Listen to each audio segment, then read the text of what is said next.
Oklahomas of the world and think how are these teams not making it to the college Final Four. Speaking of Clemson, we talked about this a little bit earlier. Dabo Sweeney says, no way Kelly's getting a ring. You got to be on the team to make it happen. What are your thoughts? He's getting a lot of flack from that. What are your thoughts about what his comments regarding Kelly not getting a ring? Yeah, I thought it's kind of a D-bag move. The guy gave you quality minutes for a long time. I like that, teams still give out rings to guys who have departed in the NBA and in the NFL. So I think it was a stupid move, and I think he'll wind up reversing course by, a week or so from now after he gets all the slack, because I think the kid does deserve a ring. Rick, let's play the Homer card. Our Indiana Hoosiers in the Big Ten. I think really the team to look at in the Big Ten is Penn State. The Nittany Lions, of course, they lost the quarterback Trace McSorley and running back Miles Sanders, but they've been recruiting at a high level, so I still think Penn State is a dangerous weapon in the Big Ten. Obviously, we still got to talk about Ohio Bucks. Let's talk a little bit about our Indiana Hoosiers.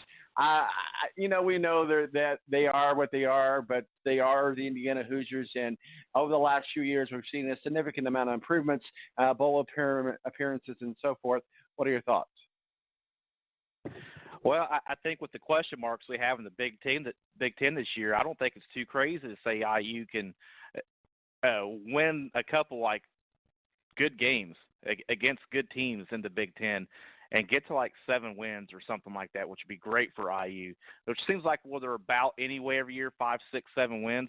But I think they got 2 good quarterbacks. I love their head coach. I love the energy the head coach brings to the team. It's not too far-fetched for IU to actually get a couple big wins in the Big Ten this year because of the question marks of the conference. Mo, what are your thoughts on the Big Ten? Well, you're talking about the Hoosiers. They're a team for the last few years who've hung around against big teams in big games. They seem to always fall apart in the fourth quarter, but they've been able to hang around with the big-time program. So I think Rick's right with some of the question marks in the Big Ten. Does Justin Fields able to quarterback the Ohio State Buckeyes? Does Shea Patterson keep Michigan competitive? There's no reason Indiana, like Rick said, can't pick off a few of these bigger teams and wind up with 6, 7 wins. So, I think the Hoosiers have begun that process to be competitive every year. Now, can they get over the hump and be competitive with the big teams and win some of those games? Let's talk about the New York Giants, Daniel Jones, Eli Manning. A lot of people thought maybe Daniel Jones was not the best pickup for the New York Giants, but it appears that they put a lot of stock in him. It also appears that he's no Peyton Manning, but his last name is Manning, and he has won a Super Bowl, and he is certainly been good for the Giants. But I think the Giants have realized it's time to put Eli out to pasture. Where he'll go from here, we don't know. But I think Daniel Jones, they've said, hey, this is our guy in the future, and I tell you what, Eli better be perfect on every single play, because I think that, mid-season, depending on where they're at, they'll pull Eli and put Daniel Jones in as their starting quarterback. Yeah, what's funny about Eli is up until the season starts this year, he's the second highest paid player in NFL history. Wrap your head around that for a minute. The second highest paid player in NFL history, behind just his brother. So. Eli, I think, is going to get the starting job. I think that their GM, Dave Gettleman, and their coach also realize that there aren't a lot of weapons there. Golden Tate's going to miss the first couple of games. So I don't think you throw Daniel Jones to the Wolves right away. I think it's still going to be Eli that gets the start, and you'll see Daniel Jones probably midway through the season. There was talk about sometimes just sitting and watching after you've had a little bit of game action and just sitting and watching makes a quarterback a lot better. We saw it last year with the Jets quarterback. He got injured, had to sit a few games, and came back and had a great end of the season. So I think you'll see Daniel Jones this season. I think you see Eli start the year out. There's just, other than Saquon Barkley, who do you really have that's going to help out Daniel Jones on the Giants? Well, it's going to be fun in the film room for Daniel Jones. He obviously completed all 5 of his passes for 67 yards in the touchdown, an impressive NFL debut. So, to me, I think that they made the right decision with Daniel Jones. But Rick, let's go to the AFC South. I don't think the Texans are going to be as good as people think they will be. Obviously, Jacksonville's got Nick Foles. Let's look at the AFC South. They can keep getting stronger and stronger each year.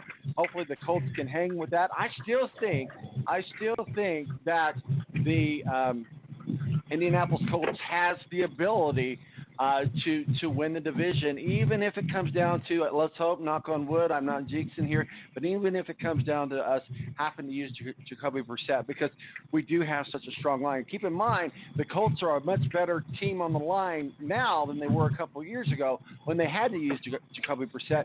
I'm hoping that that's just a conversation that we're having, and that won't be the case. Definitely, I feel very solid that we can win the division with Andrew Luck. But what are your thoughts on the AFC South, Rick? Isn't it kind of funny how a couple of years ago we were all kind of laughing at the AFC South, and now it's completely the other way. Now that might be I don't know if it's the toughest. It might be the second toughest. It could be the toughest. Behind the NFC South, it's a really tough division. I think the AFC South is right there. That's a great division. I don't think we make much out of the Andrew Luck injury right now. I think it's just really more about protecting the future of the franchise. You know, that's their team basically. Is that Andrew Luck, Colts, or anything? But I think the Colts win the division. I won't say they easily win it, but I say they get it done. And then the Titans, the Jags, the Texans are all right there together. All three of them can win second place. They're all pretty much the same team. I think the Colts are a little better. The other three are about the same team. Every team is above 500 in that division, and that's what makes that division tough. Well, no matter what happens in the AFC, if you want to get to the Super Bowl, almost invariably you can set your clock to it, take it to the bank. Almost invariably, it's going to go through New England. Is it going to be any different this year in 2019, 2020? New England Patriots still the conversation to have in the AFC. You know, I mean, we've picked the Patriots every year. This is going to be the year they fall apart. This is going to be the year they take a step backwards, but it hasn't happened yet. So until it does, why would you think any different? I mean, at this point, you know, the New England Patriots, this machine just keeps on chugging, and Belichick has plugged in some new guys, but the nucleus is the same. You got Tom Brady and you got Bill Belichick. So until that changes, I would say, yeah, you have to think at some point to get to the Super Bowl, you're going to have to go through New England. Well, are you being chased by the cops? No, my son's playing Pac-Man in the back seat. Oh, hey, heck yeah. Pac-Man, bringing them up right. Love it. Yeah, I haven't played Pac-Man in a long time. That's awesome. I can hear it now. It sounded like a siren, but that's okay. Hey, Rick, real quickly, let's talk about Oklahoma State. It's been a while since the Cowboys entered the season unranked, and even after a 7-6 season, it's probably unwarranted with the consistency of Oklahoma State that is shown under Mike Grundy. What's going on with Oklahoma State, and why aren't they ranked? Well, I don't know. Because Oklahoma's in the same state. That's the reason why they're not ranked. But Mike Gundy's one of my favorite head coaches. That's what I said, Oklahoma State, Rick. Yeah. Oklahoma's in the same state. That's why they're not ranked, because it's all about Lincoln Riley and Oklahoma, and now them getting Jalen Hurts from Alabama. That's why Oklahoma State's always a little brother, always completely overshadowed. But it's also the Big 12, and Texas is really good, or seem to be getting pretty good. You know, we hear Texas is back, and they might be. You know, TCU. That's the reason why they're not ranked. That's suddenly becoming like a difficult conference now. But, you know, Mike Gundy's my favorite head coaches. I showed you the picture of my birthday cake because I turned 40 last weekend, so I'm a man. I'm 40 birthday cake, so. That's great. That was a good picture. But yeah, that's absolutely. the reason why. It's that conference. It's getting to be a tougher conference. They lost a lot of weapons over the past couple of years. So they're kind of in that rebuilding mode, if you will, because of what they've lost over the past couple of years. We got just a few minutes left on the clock here, Mo. I want to get your thoughts on some MLB talk. I mean, I know they beat my Cardinals, but they beat my Cardinals on a walk-off, and that's their 10th. The Dodgers' 10th walk-off this year. I think their record is 15. That happened back in 1993. I need to fact check that, but either which way, they are on a tear. Combined with the Yankees, I mean, the two best teams in baseball right now are the Dodgers and the Yankees, and the Dodgers and the Yankees meet up this week. It's going to be a bloodfest. What are your thoughts? Yeah, I mean, you look at these two teams, and the Yankees have done it with, tons of injuries, which is even more impressive if you look at that team. So, the team to sleep on, though, Tom, and it's the team that I have to cover now, even though, I'm a diehard Cubs fan, is the Cleveland Indians. They made some moves getting rid of their number 2 starter in Trevor Bauer and bringing in Yasiel Puig, and this team is a team that's on a tear right now. So, while the Yankees and the Dodgers are 2 teams to watch out for the Cleveland Indians, man. They're making noise, and Corey Kluber's about to return. So if I'm an AL team, having to play the Indians in the playoffs would certainly scare the crap out of me. You mentioned Puig, and Rick, we'll get your thoughts on this too, because, I mean, who doesn't like a good brawl? But my God, I love a mid-clearing brawl, but that was epic. That was a crowd-winning, and, Puig was right in the middle of that, and I don't even know if he knew. I don't think we knew at the time that was going to be his last game with the Reds, but the brawl between the Reds and the Pirates was an epic brawl. That goes up there to some of the ones we've seen between the Yankees and the Red Sox, Rick. Is this the same brawl from like a couple weeks ago where actually the pitcher for the Reds charged the dugout by himself? Yeah. Is this the same brawl we're talking about? That's the same one. That was impressive. We'll talk about the intestinal fortitude, the grapefruits on that pitcher. That's a pretty brave thing to do. Well, what are your thoughts on that before we got to go here? But what are your thoughts on the brawl?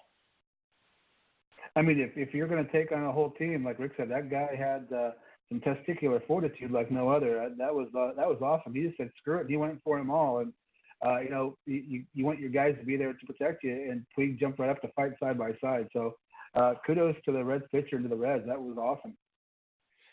Real quickly about Puig, he's a fun player to watch. He's certainly very animated, and you never know what kind of mohawk he's going to be wearing. But have we seen a fall from glory? Because it seems like when he was with the Dodgers, he was – I don't want to use the word much better, but we've seen him go through 2 different teams since the Dodgers, and he was at his peak when he was with the Dodgers. And what do we think happened there that kind of made the decline with Puig? Well, he's a guy who came in very immature, very young, to a new country and a new culture, and there weren't a ton of veterans on that team at the time to kind of take him under his wing. So he's a guy who definitely has a lot of confidence in himself. There's no lack of that whatsoever, but he was a guy who was young, and I think there's still some immaturity there. So I think that's the issue with Yasiel Puig. But I don't think the talent's diminished whatsoever. It's just trying to curb that attitude. And the Indians are definitely a team where that will help. A lot of good veterans on that team. So I think this could be a blessing in disguise for Yasiel Puig. Mo, for the BS Sports Show, I appreciate you joining us. Where can people find you working your masterpieces, sir? On Twitter, at my radio show. All right, buddy. We'll talk with you soon. Have yourself a good week. See you, Mo. All right, guys. You too. Mo for the BS Sports Show. Always good to have him on. Rick Riggen, welcome back. Official college football contributor. We're excited about getting into some college football. Any final words of wisdom, sir? No, great to be back. Like I said earlier, I think it's my 3rd time repeating myself now, bringing romance and fear to the balance. It's much needed. Yeah, ready to get back at it. We'll be doing the college football kickoff show next week or 2, I'm guessing, because the season starts on the 24th. It's actually like one big game, though, so Miami and Florida. And the new head coach for Miami is already talking the trash for that game, telling Florida, bring the lube and tell us how you want it. So we already like that. Spicy. It's kinky. I like it. Spicy. I like it. Oh, and coming up, we got to do a segment on Stranger Things, and we'll get to that. But we just didn't have time today. Oh, Let's yeah. have yourself. Yeah, we got to do some Stranger Things. Have yourself a good weekend. Where can people find your work masterpieces? Just like Mo on Twitter, at Riggen_Rick. I do a lot of social media during the show. Definitely check me out on Twitter during the show. Call in. Ask anything. TV shows, sports, movies, whatever you want. We can solve your problems, just like Clay Travis. I love it. I love me some Clay Travis. All right, buddy. We'll talk with you soon, man. Yep. See you, buddy. Rick Riggen, good to have him back on with us. This has been the NFL Preview.